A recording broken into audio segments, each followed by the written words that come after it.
de Washington, Eric Lissan, expert juridique. Vous êtes ancien procureur fédéral américain. Bonjour Eric Lissan. Bonjour. Donald Trump a donc déclaré aujourd'hui l'urgence nationale à la frontière. D'abord, est-ce que vous pouvez nous rappeler en quelques mots quelle est cette procédure qui donne des pouvoirs particuliers au président des États-Unis?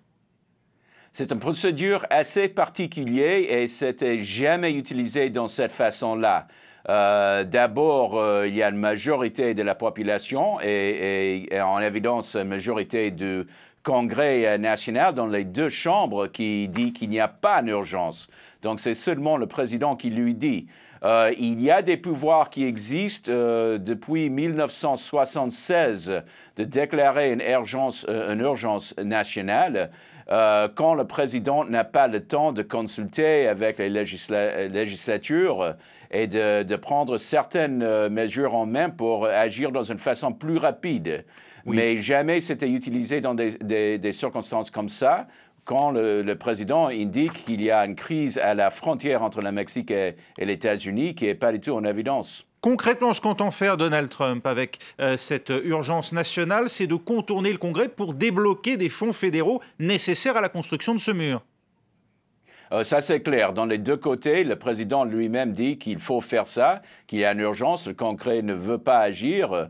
Le Congrès a dit en réponse, ils n'ont pas agi, qu'il n'y a pas du tout une urgence. C'est quelque chose complètement fabriqué par le président pour des raisons politiques. Donc, ça sera litigé dans le système judiciaire, dans les tribunaux fédéraux.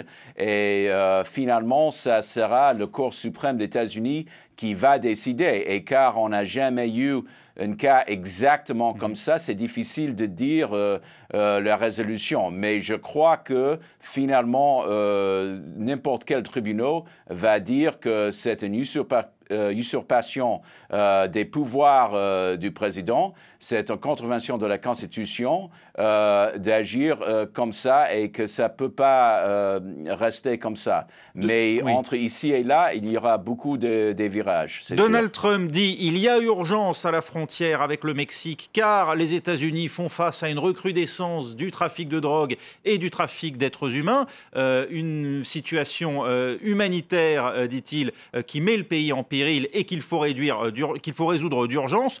Tout, évidemment, dépend de l'appréciation qui sera faite par les tribunaux du caractère d'urgence. C'est bien cela?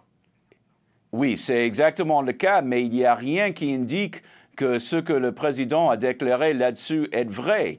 Il y a des supporters politiques qui répètent ça, mais toutes les études montrent le contraire. Tous les experts consultés par la législature ont dit le contraire. Par exemple, le premier crime qui est cité par le président, c'est le trafic des drogues. Mais presque 90 ou 95% des drogues ne vont pas sur les terrains où le président veut ériger un mur. Ils vont par les grands ports, les aéroports, et c'est là où il faut mettre des ressources. Donc, tout ça sera décidé par des plaidoiries et des documents qui seront soumis par des avocats. Et finalement, ils ont la capacité de démolir les argumentations du président. Mais ça va prendre du temps. Entre-temps, je veux noter aussi qu'il y a une provision dans le statut qui est cité par le président qui donne que le Congrès peut déclarer l'urgence dans les 4 ou 5 semaines à venir. Et les indications maintenant sont qu'il y a probablement une majorité des législatures qui vont voter contre le président là-dessus, qui vont lui obliger d'utiliser son pouvoir de veto. Donc ça aussi, c'est quelque chose à suivre dans les semaines à venir. Les procédures judiciaires qui vont être mises en œuvre, on sait déjà par exemple l'État de New York, un bastion démocrate, annonce qu'il va saisir les tribunaux contre cette décision fédérale. Est-ce qu'on va voir d'après vous d'autres États monter au créneau? Sûrement, sûrement. Il y a aussi par exemple l'État de Californie. Pourquoi ce sont les États, Eric Lissan? C'est les États parce qu'il y a les fonds qui seront détournés, qui sont déjà utilisés dans les autres États, qui sera détourné dans une manière illégale. Et donc, Californie, New York, d'ailleurs, c'est la plupart des États qui n'ont pas voté pour Trump, vont perdre des fonds qui en sont déjà utilisés pour quelque chose d'autre, car il y a une vraie utilisation, une vraie urgence là-bas, pour adresser quelque chose sur la frontière qui n'était pas autorisé au préalable. Il y a aussi les membres du Congrès démocrate qui vont commencer un litige aussi, et plusieurs organisations qui représentent des victimes présumées sur le terrain. Des gens qui vont perdre leur terrain, par exemple, qui vont aussi monter des litiges. Ce sera une véritable inondation des litiges. Ces actions en justice sont-elles suspensives de la décision de Donald Trump de mettre en œuvre cet état, ou plutôt cette urgence nationale, et de débloquer ces fonds? Oui, alors ça sera une décision qui sera prise par chaque juge. Donc ça peut mettre les choses dans un état de confusion, c'est sûr. Et c'est pour ça que finalement, à fur et à mesure, tous les cas vont monter sur la hiérarchie, la pyramide judiciaire américaine, et ça va terminer au sommet, c'est la Cour suprême.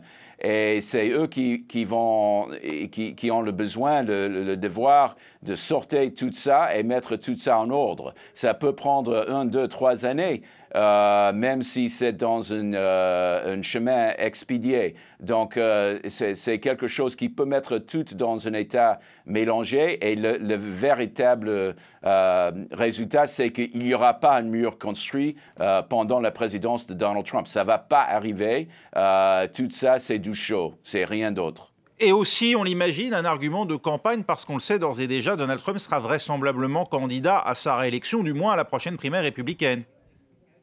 Oui, et c'est sûrement ça qu'il voit son seul chemin vraisemblable d'être réélu. C'est ce qu'il a utilisé en 2016. Donc, il a fait son choix. Il veut divertir. Il y a des vraies urgences sur tout sujet complètement autour de lui, sur lesquels lui, il est au centre. Et donc, pour lui, son seule façon de succès électoral, c'est cette façon de diversion.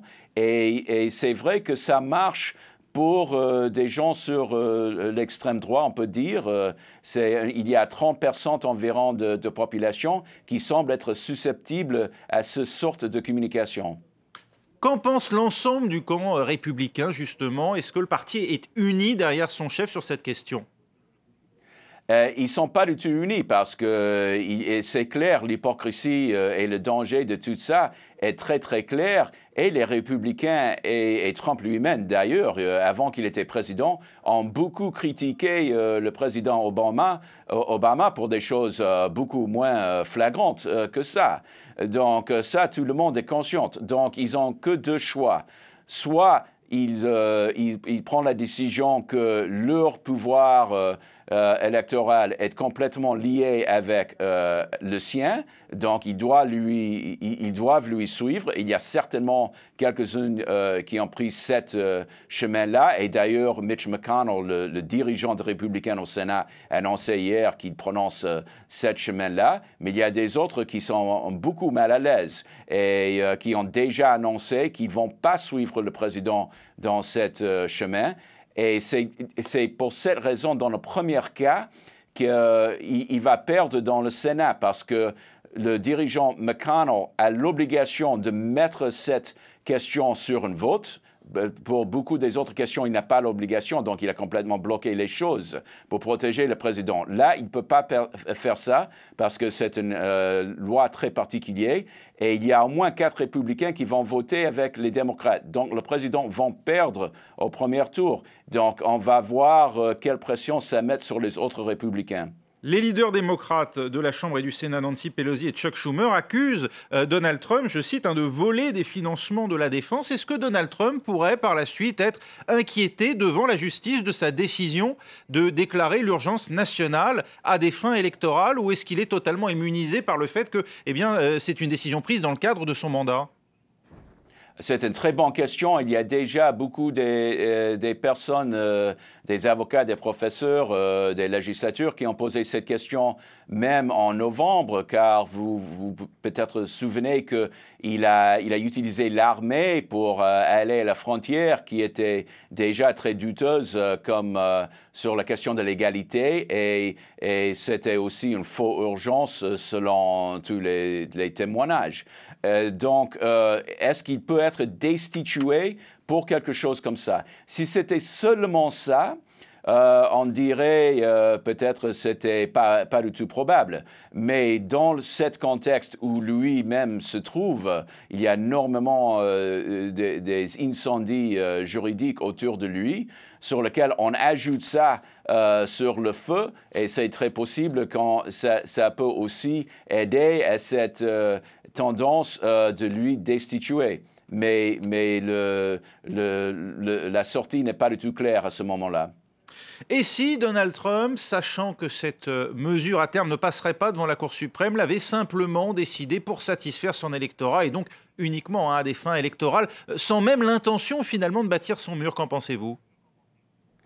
C'est une possibilité, c'est une stratégie qu'il peut poursuivre, mais il y a des influenceurs sur l'extrême droite qui tirent sur son audience, sur son base de soutien auquel il est complètement dépendant aux façons électorales, qui ne vont pas être satisfaits avec ça. Donc finalement, entre ça et son propre personnalité où il n'est pas du tout nuancé, c'est pas du tout quelqu'un subtil, il prend pas, on a vu ça maintes fois, il prend pas des décisions à mi-terme, même si c'est une catastrophe, il vont dans cette direction, c'est parce qu'il ne peut pas voir l'autre chose. Donc finalement, ils vont probablement poursuivre ça jusqu'au Cour suprême, malgré tous les problèmes. Et là, il a déjà installé deux justices, il faut noter. On a déjà parlé dans les mois passés sur la dernière Brett Kavanaugh, c'était très, très controversé. Pourquoi Trump a lui poussé à cette prix? C'est pour des questions comme ça, parce qu'il pense que Kavanaugh est effectivement dans sa poche. Donc, nous verrons comment votera Kavanaugh et les autres seulement quand la question est directement devant le Cour suprême. Donald Trump a signé le compromis budgétaire passé entre républicains et démocrates pour garantir les financements fédéraux à l'administration. Il déclare dans la foulée cet état d'urgence. Il a donc décidé visiblement de changer de stratégie. Où en est-il après un mois et demi de bras de fer avec l'opposition démocrate dans l'opinion publique américaine?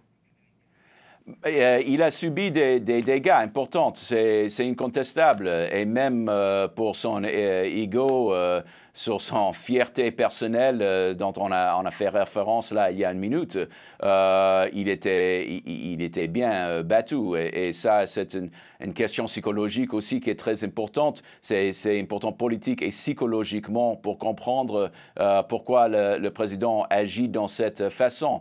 Il a perdu pas mal de soutien, mais il sait qu'il n'y a pas d'espoir pour la majorité de la population des États-Unis qui vont lui supporter. Donc, il doit faire tout ce qu'il faut pour mobiliser sa base, même si ce n'est pas une majorité.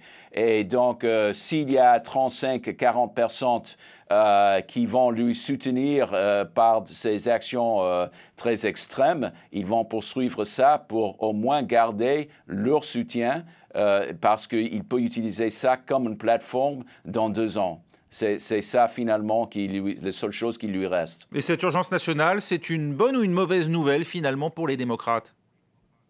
Ça peut être une bonne nouvelle aux mesures que il y a le Sénat qui est en jeu en 2020, qui est très important, parce qu'en 2018, il y a eu très peu de sièges républicains qui étaient en jeu. Mais ce n'est pas le cas en 2020. Et donc, la majorité du Sénat peut changer. Donc, les républicains peuvent perdre ça. Donc, ça, c'est très important. Et si les sénateurs républicains suivent le président jusqu'au bout, ça peut leur coûter dans plusieurs États et ils vont perdre leur siège et les démocrates vont reprendre le pouvoir donc, à ce moment-là dans les deux cas, dans les deux chambres de Congrès. Et ça, c'est très, très important aussi. Donc, finalement, les enjeux sont très importants. Il y a des risques, sûrement. Il y a des risques constitutionnels. Il y a même des risques, selon quelques gens, à l'avenir de la démocratie aux États-Unis et d'ailleurs le monde, si cette façon d'agir continue comme ça. Mais si ça déroule dans une autre façon, les républicains et Trump lui-même peuvent perdre tout pouvoir. Merci beaucoup, Eric Lisson, expert juridique, ancien procureur fédéral américain, d'avoir répondu à nos questions.